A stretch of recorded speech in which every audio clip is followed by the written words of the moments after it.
Hello दोस्तों, स्वागत है आपका राघव ब्रीफ्स में। हम लोगों की जेएलओ की एक लेक्चर सीरीज स्टार्ट चल रही है जहाँ पे हम लोग जयपुर डेवलपमेंट एक्ट को कवर कर रहे हैं।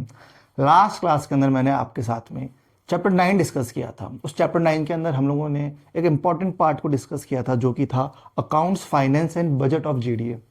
आज हम लोग डिस्कस करेंगे चैप्टर 10 को, जिसके अंदर आज हम लोग बात करेंगे वो सारे फीस, वो सारी लेवाए चार्जेस जो कि जेडीए किसी भी वेकेंट लैंड के ऊपर जो है इम्पोज कर सकता है। तो आइए स्टार्ट करते हैं आज का सेशन।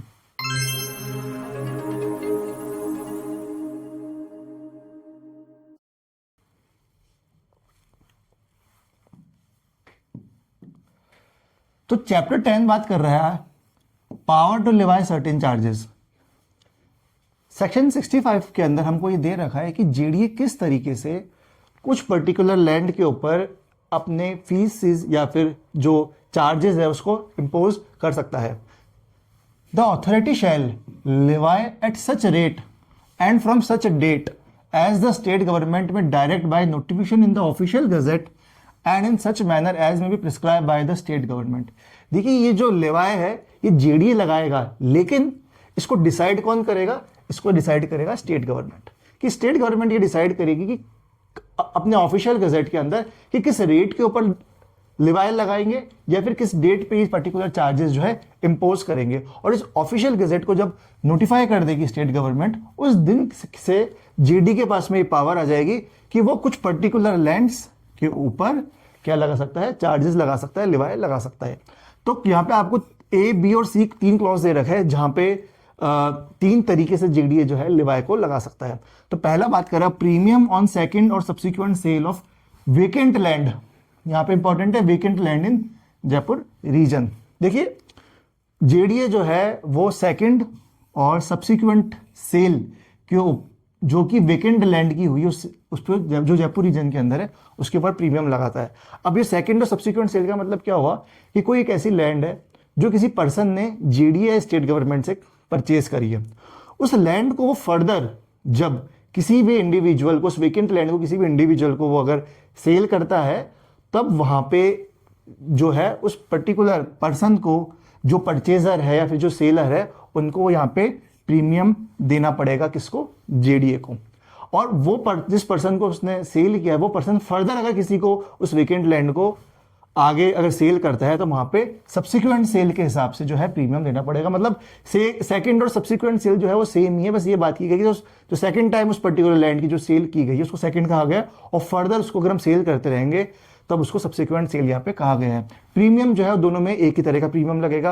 अब यहाँ बात करते हैं कि प्रीमियम भरेगा कौन। वैसे इंपॉर्टेंट नहीं है कि प्रीमियम कौन भरेगा, लेकिन आपकी डीड के अंदर लिखा होता है कि अगर रजिस्ट्री का काम है, म्यूटेशन का जो भी खर्चा होगा वो अगर परचेजर को बॉन्ड करना है तो हो सकता है कि जो प्रीमियम है वो यहाँ पे सेलर जो है बॉन्ड करे। सेकंड है an annual levy on vacant land in Jaipur region. लेकिन सेकंड क्लॉज क्या बात कर रहा है कि एक वेकेंट लैंड के ऊपर जो जेडीए है, एक ऐसा कोई वेकेंट लैंड जो जयपुर रीजन के अंदर एग्जिस्ट करता है, उसके ऊपर जेडीए क्या कर सकता है? एनुअल लेवाई लगा सकता है। ईयरली एक चार्ज जो है इसको इंपोज कर सकता है। अब ये जो चार्जेस है वो क्यों इंपोज कर रहा है? उसका रीजन ये है कि एक डेवलपमेंट एरिया के अंदर अगर कोई भी लैंड वेकेंट पड़ी हुई है तो कहीं ना कहीं वो जो लैंड है उसका यूज नहीं आ रहा है, उसका डेवलपमेंट पर्पस के लिए यूज नहीं आ रहा है। तो जेडीए नहीं चाहती है कि कोई भी ऐसी जो लैंड है वो वेकेंट रहे अगर वो किसी डेवलपमेंट एरिया के अंदर एग्जिस्ट करती है। तो इस वजह से जो जेडीए है वो एक खाली लैंड के ऊपर क्या करता है? एनुअल लेवाई लगाता है, ताकि कोई भी इंडिविजुअल जो है वो फर्दर मतलब जमीन को इकट्ठा करके वो फर्दर जब तक रेट बढ़ती नहीं है तब तक उस टाइम का वेट ना करे और उसके बाद वो बेचे। तो उन सब चीज़ों को बचाने के लिए यहाँ पे जो जेडी है वो यहाँ पे एनुअल लेवाई लगाती है। थर्ड है conversion charges for conversion of the use of land from residential purpose to commercial purpose और एनी अदर पर्पसेज। कोई भी अगर ऐसी लैंड है जो एग्रीकल्चर लैंड है या फिर जेडीए के रीजन से बाहर अगर कोई लैंड है, या जेडीए के जयपुर रीजन के जयपुर डेवलपमेंट रीजन के अंदर ही अगर वो लैंड आती है और वो जो है कमर्शियल नहीं है या फिर रेसिडेंशियल नहीं है, और उस पर्टिकुलर लैंड को अगर कन्वर्ट करना है कमर्शियल और रेसिडेंशियल के अंदर, तब यहाँ पे आपका जो कमर्शियल और रेसिडेंशियल के अंदर जब आप कन्वर्जन करेंगे तो आपको यहाँ पे कन्वर्जन फीस देनी पड़ेगी। वो कन्वर्जन फीस जो है वो जीडी के पास में यहाँ पे जाएगी, क्योंकि जब आप कन्वर्ट करा देते हो तो आपकी जो लैंड की वैल्यू है, जब वो एग्रीकल्चर लैंड थी उसके बाद वो रेसिडेंशियल या कमर्शियल में कन्वर्ट हुई तो उसके बाद उस पर्टिकुलर लैंड की जो वैल्यू है बहुत बढ़ जाती है। तो क्योंकि उस लैंड की वैल्यू बढ़ गई है, फ्यूचर में आप उसको जब बेचेंगे तो बहुत अच्छे अमाउंट में वो बिकेगी, तो उसके ऊपर जो जीडी है वो एक कन्वर्जन फीस जो है आपसे ले सकती है। यहाँ पे एक्सप्लेनेशन बात कर रहा है, the expression vacant land used in this chapter shall mean all land allotted or sold by the state government, the authority or any local authority on leasehold basis, or land owned or held otherwise and on which no building has been constructed, or if any building has been constructed the cover area is less than 1/5 of the total area of the land। तो यहाँ पे एक vacant land को define किया गया है properly कि for example मैं आपको एक एग्जाम्पल दूं कि ये एक लैंड है, ठीक है। अब क्लॉज बी के अंदर हम लोगों को इसके ऊपर एक एनुअल लिवाय जो है देना पड़ेगा जीडीए को। अब अगर ये लैंड अगर मेरी है और ये अभी वेकेंट है और इस वेकेंट के ऊपर मुझे अगर एनुअल लिवाय देना पड़ रहा है तो मैं ये कोशिश करूंगा कि मुझे इस पर एनुअल लिवाय ना देना पड़े। तो उसके लिए मैं क्या कर सकता हूं कि यहाँ पे मैं एक छोटे से एरिया के ऊपर एक कंस्ट्रक्शन कर दूं, या इस छोटे से एरिया के ऊपर मैं कुछ टीन शेड लगा दूं या फिर एक टेम्परेरी कंस्ट्रक्शन यहाँ पे कर दूं, ताकि मैं जीडीए को ये बता सकूं कि ये जो मेरा लैंड है ये वेकेंट नहीं है, यहाँ पे कुछ कंस्ट्रक्शन हो रखा है। अब यहाँ पे जीडीए के एक्सप्लेनेशन ने क्लियर कर दिया है कि अगर आपका लैंड के ऊपर आपने जो कंस्ट्रक्शन कर रखा है वो 1/5 एरिया से कम है या 20% एरिया से अगर आपका वो कंस्ट्रक्शन कम है तो उसको वेकेंट लैंड कंसीडर किया जाएगा। तो अगर आपके लैंड पे अगर आपने कोई भी टेम्परेरी कंस्ट्रक्शन कर रखा है जो पूरे लैंड के 20% से अगर कम किया है आपने, तो उस कंडीशन के ऊपर उस लैंड को वेकेंट लैंड ही कंसीडर किया जाएगा और आपके ऊपर क्लॉज बी के अंदर जो भी लिवाय लगाया है वो आपको उस लिवाय को पे करना होगा जीडीए को। अब हम बात करेंगे सेक्शन 66 की, जो बहुत इंपॉर्टेंट सेक्शन है। सेक्शन 66 ही कहीं ना कहीं सेक्शन 65 को एग्जीक्यूट होने के अंदर मदद करता है। यूजुअली रजिस्ट्रेशन एक्ट 1908 के अंदर हम लोग ये देखते हैं कि सेक्शन 17 के अंदर कुछ पर्टिकुलर डीड्स होती है, कुछ पर्टिकुलर लैंड्स होती है, जब आप उसको सेल करते हो या लीज पे देते हो तो आपको रजिस्ट्रेशन करना जो है कंपलसरी है। अब वहां पे जब आप रजिस्ट्रेशन करते हैं तो आपको किसी भी तरह की कोई भी कंडीशंस आपके ऊपर नहीं लगाई जाती है रजिस्ट्रेशन एक्ट के अंदर। लेकिन सेक्शन 66 जो है वो ये बात कर रहा है कि अगर आपकी जमीन जो है, आपकी जो लैंड है वो जयपुर डेवलपमेंट रीजन के अंदर है और अगर आप उस जमीन को सेल कर रहे हो या फिर आप लीज पे दे रहे हो तो आपके ऊपर कुछ पर्टिकुलर रेस्ट्रिक्शंस लगाई जा सकती है। वो रेस्ट्रिक्शंस क्या है, हम बात देखते हैं इसमें। Not with standing anything contain in any other law for the time in force when any document required to be registered under the provision of clause A to clause E of subsection 1 of section 17 of the Indian Registration Act 1908 purports to be transferred by way of sale or lease. Any vacant land, no registering officer appointed under that act shall register any such document unless the transferor produce before such registering officer evidence to show that he has paid the premium levied by the authority as provided under clause A of section 65। तो ये section साफ साफ ये कह रहा है कि अगर आप किसी भी लैंड को रजिस्टर कराते हो और वो जो लैंड है आपके क्लॉज ए से लेके ई के अंदर आती है section 17 of Indian registration act के अंदर, और आप एक रजिस्टरिंग ऑफिसर के पास में जा रहे हैं और अपनी लैंड को रजिस्टर करा रहे हैं, तो उस कंडीशन में जो रजिस्टरिंग ऑफिसर है वो आपसे ये पूछेगा कि आपकी ये जो लैंड है जिसको आप बेच रहे हो, जो आप क्योंकि आप ट्रांसफरर हो, अगर आपको ट्रांसफर करानी है तो आपको रजिस्ट्रेशन कराना होगा, तो वो आपसे ये पूछेगा कि आप ट्रांसफरर हो तो आपने प्रीवियसली इस वेकेंट लैंड के ऊपर क्या कभी प्रीमियम भरा है। अगर आपने प्रीमियम नहीं भरा तो मैं आपकी लैंड का रजिस्ट्रेशन यहाँ पे नहीं करूंगा। तो आपको यहाँ पे एविडेंस देना होगा कि यस मेरे पास ये सर्टिफिकेट है या फिर ये रिसिप्ट है उस प्रीमियम की जो मैंने प्रीवियसली इस पर्टिकुलर लैंड के ऊपर भरी है, या फिर मैं इतने सालों से ईयरली इसके ऊपर जो ईयरली या फिर जो मैं प्रीमियम जो है मैं भरता आ रहा हूं। तो आपको उसको एविडेंस देना पड़ेगा। उसके बाद उस एविडेंस को से सेटिस्फाई होके जो रजिस्टरिंग ऑफिसर है आपकी लैंड की रजिस्ट्रेशन कर देगा।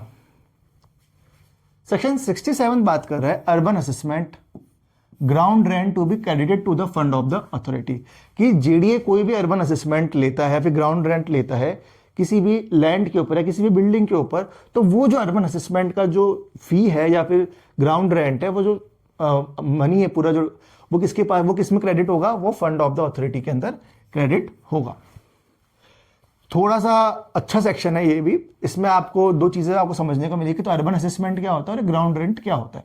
यूजुअली हम लोगों के लिए इतना इंपॉर्टेंट नहीं है कि हम अर्बन असेसमेंट की डेफिनेशन को समझे, ग्राउंड रेंट की डेफिनेशन को समझे, बट फिर भी मैं आपको थोड़ा एक आइडिया दे देता हूं। The authority shall recover the urban assessment or ground rent from the plot holders on the land or plot sold on lease hold basis by the state government or the authority or any local authority at such rate and in such manner as may be prescribe. देखिए, कोई भी land अगर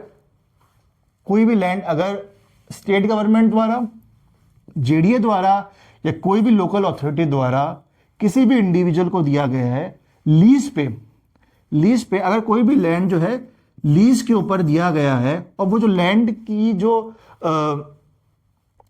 technical team में अगर देखें तो वो lease hold जो है उसके पास पट्टा है लैंड का, क्या है, लीज होल्ड पट्टा।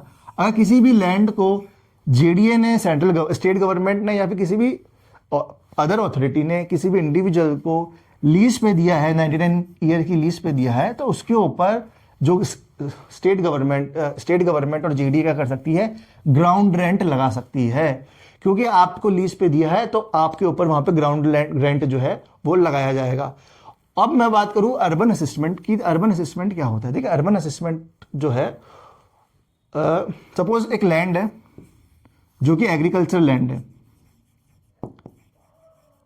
या फिर कोई एक ऐसी लैंड है जिसको, जो अभी रेसिडेंशियल या कमर्शियल नहीं है, या फिर वो जेडीए के डॉक्यूमेंट्स में नहीं है। अब आपको इस पर्टिकुलर लैंड, इन दोनों लैंड्स को क्या करना है, जयपुर रीजन के अंदर इस लैंड को कन्वर्ट करना है रेसिडेंशियल के अंदर, या फिर आपको इसको कमर्शियल के अंदर कन्वर्ट करना है। तो जब आप एक कन्वर्जन फीस देंगे, उसके अलावा आपके लैंड के ऊपर एक और फीस जो है वो ली जाएगी, वो है अर्बन असेसमेंट की फीस। कौन सी फीस? अर्बन असेसमेंट की फीस। इसका कारण क्या है कि ये जो लैंड है जो अभी तक रेसिडेंशियल नहीं है या फिर कमर्शियल नहीं है, तब तक इस लैंड के ऊपर किसी भी तरीके से जो एक अर्बन एरिया के अंदर फैसिलिटीज प्रोवाइड होती है, वो फैसिलिटीज एरिया के अंदर प्रोवाइड नहीं होगी। लेकिन जैसे ही आप उसको रेसिडेंशियल में कन्वर्ट कर देंगे, कमर्शियल में कन्वर्ट कर देंगे, तो जो भी अर्बन एरिया के अंदर गवर्नमेंट द्वारा, जेडीए द्वारा जो भी फैसिलिटीज प्रोवाइड की जाती है, उन एरियाज को जो कि जेडीए के अथॉरिटी, जो जेडीए के अंदर अप्रूव्ड है as a residential, as a commercial, तो वो सारे के सारे जो बेनिफिट्स है वो इस एरिया को मिलने स्टार्ट हो जाएंगे। और वो सारे जो बेनिफिट्स है, उसी बेनिफिट्स के अंदर यहाँ पे अर्बन असेसमेंट जो है की जो फीस है वो ली जाती है। तो आई होप आपको urban assessment or ground rent समझ में आ गया होगा। और लेकिन ये ग्राउंड रेंट यहाँ पे तभी लिया जाएगा जब कोई भी प्लॉट को सेल किया गया है, फिर लीज सेल किया गया है, लीज के अंडर अगर वो स्टेट गवर्नमेंट द्वारा किया गया है, अथॉरिटी द्वारा किया गया है, फिर एनी लोकल अथॉरिटी द्वारा किया गया है।